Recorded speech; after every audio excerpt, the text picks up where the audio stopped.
Subscribe करें और bell दबाएं ताकि कोई खबर रह न जाए। अच्छा अफजल खान साहब, मैं आपकी तरफ आना चाहूँगी। अब अगर ये जो मुल्क की जो बड़ी एक पार्टी है उसको जब चीफ इलेक्शन कमिश्नर पर ही एतमाद नहीं है, एतबार ही नहीं है, वो उसको जानिबदार करार दे रहे हैं, तो फिर इन हालात में अगर इलेक्शन हो जाते हैं तो फिर नताइज तो मुतनाज़े नहीं हो जाएंगे। बात ये कि इलेक्शन और आज जो मुतालबा है वो उसके दरमियान जो वक्फ़ा है, इस वक्फ़े में इस दौरान भी अगर मौजूदा इलेक्शन कमीशन के एक्शंस वो उससे साबित हो कि वो गैर जानिबदारी से वो फ़ैसले कर रहे हैं और किसी चीज़ में बिला वजह ताख़ीर नहीं हो रही और किसी की बिला वजह फेवर नहीं हो रही, हो सकता है कि उसमें ये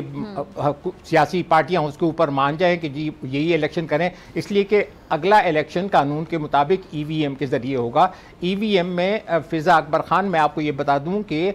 हमने बहुत अरसा इस पे काम किया है और इसमें सुप्रीम कोर्ट की भी जो वाज़ेह हिदायत थी उसके मुताबिक जब आप कंप्यूटराइज करते हैं और डिजिटलाइज करते हैं तो उसमें जो ह्यूमन जो उसमें इन्वॉल्वमेंट होती है और मैनिपुलेशन की वो कम से कम रह जाती है, उसकी गुंजाइश नहीं होती। तो मेरे ख्याल में उस सूरत में तो मेरे ख्याल में ये बंदा इलेक्शन करा सकता है, लेकिन अगर ये जो ट्रस्ट डेफिसिट है इसमें इजाफा होता है तो फिर जाहिर है वो पाकिस्तान की सबसे बड़ी पार्टी है और वाहिद पार्टी है जो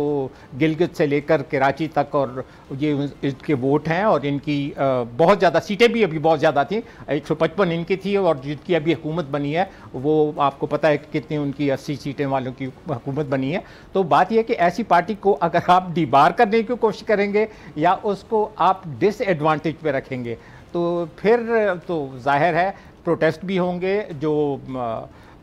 कानूनी रास्ते हैं। और इसके एक और कानूनी रास्ता यह है कि वो सुप्रीम कोर्ट में जो सुप्रीम जुडिशल कौंसिल है उसमें जा सकते हैं कि जी ये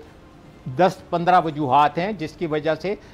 इसके ऊपर हमारा ट्रस्ट नहीं है और ये आदमी इस आहल नहीं है कि ये इस आईनी ओहदे पे कायम रह सके। उसके बाद वो सबूतों के साथ उनकी जो गुज़श्ता 2.5 साल तकरीबन से वो यहाँ पे है, उस दौरान जो उन्होंने इक़दाम उठाए हैं, अगर वो उनको साबित करें और उसके पास मवाद हो तो यकीनन सुप्रीम जुडिशल कौंसिल उसको फिर डिसीड कर सकती है और फिर दूसरा आदमी आ सकता है वहाँ पे। सब्सक्राइब करें और बेल दबाएं ताकि कोई खबर रह न जाए।